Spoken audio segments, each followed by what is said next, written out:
Hello and welcome back. Hadoop has its security options available at various layers, and the level of security that again depends on your client choice. So this video we will see the basic HDFS file permission, so which is the very basic and it's available on HDFS by default. So let's see that in detail. So HDFS file permission follows a POSIX like permission. So POSIX is the file permission that Unix or Linux follows. So POSIX stands for Portable Operating System Interface. And as I said, it's similar to the permission model in Linux. So we have an owner for the file or directory, and we will have the group associated with this and others. And we will assign the various permission to these three: owner, group and others. This is called POSIX model. And the type of permissions are read, write and execute. So we will be assigning these three permissions like read, write and execute to users or who is the owner or group and others. So let's see how we are performing this. And in HDFS file also we will have the same permission model. So we use R for reading and W for writing, and there is no execute option for the files. Okay, so this is the only the difference. The files in HDFS doesn't have an execute option, so you don't need to add execute permission to the file. But execute permission option is available, but you don't need to allocate an execute permission to a file. And for directory, so we have all these three. So read means reading the content inside a directory. Write means creating or deleting a subdirectory or even creating deleting the directory. And execute permission. So this is for just for to access the child. So there will maybe the files or directory available inside that directory. If you want to access that, so you need to have X. So this is the main thing you need to remember. So for directory we have read, write and execute permission available. And let's see some common commands, how we are using these commands in setting the permission. So the first command, so if you just use HDFS DFS ls, and this is the directory. So if you have some other directory, you can use -ls means listing the files and directory. It will list. You can see it will be something like d rwx rwx then rwx. So you can see these three, or instead of rwx there may be hyphen also. Hyphen means that particular permission is not there.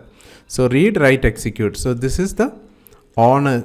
Okay, whoever the owner have this one. This is the group. What is the group associated with this file will have this permission, and this is for others. So this stands for directory or file. And the next is replication factor. So if it's a file, whatever the replication factor associated with this, then you will have the owner name and then group name. Then I think it's a file size. I'm not okay. Remember, then the modified timestamp or last modified or last created date and time. Then you will have the size, and the last is file or directory name. This is how an HDFS ls command looks like. Okay, so the first pattern or first character is the type. It can be either hyphen or D. So hyphen stands for it's a regular file, D stands for directory. Then this first three character, so owner, so the permission for group and permission for others. So this will tell you what are the permissions associated with. And replication factor, then owner name and group name. So there will be an owner and group associated with a file or directory. Owner means, say for example, if ABC is the owner name and a group is like H admin or whatever the group name. See, this ABC will have this permission. Then whoever belongs to this H admin group will have this permission. And apart from this, other than this, the people other than this will have this permission. Okay, so this is how the HDFS DFS command. So if you want to check what are the files permission or files or directory permissions associated with that, you can use this command. Then change mode. So if you want to make any changes in this permission like owner, a group or other, you can use chmod. So chmod support both numeric as well as the character based representation. Say for example u plus rw. So that means for owner I am adding read write.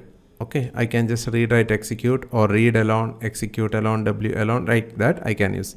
Then o means others, o plus rw. So for all others are read and write execute. So you can use after this whatever this option. Then the last is a file name, file or directory name, last argument. Then O for others and G for group. Similarly, you can write say for example chmod 777 means rwx, rwx and rwx. Then the file or directory name. You can use the either options to change the permission. Chmod is used for changing this permission. Then chown. What is the owner name? Okay, whatever the owner name associated, that you can change, maybe from ABC to DEF, some other owner name you can change. Change group is used for changing the group. So basically it almost similar to the Unix file system. So the POSIX file system that we follows in Unix is available here. So you can make use of these commands to print as well as the set permission. So I hope this is very clear. So HDFS file permission is the basic permission option available in HDFS. So we will have more advanced options like ACL and the ranger based, role based access permission, etc. But this is a very basic file permission that follows POSIX permission standard. So we will have owner, group and others, and we can set read, write, execute permission for this owner, user, or owner means user, group or others. Hope this is clear. Thank you for watching this. We will see in the next video. Bye.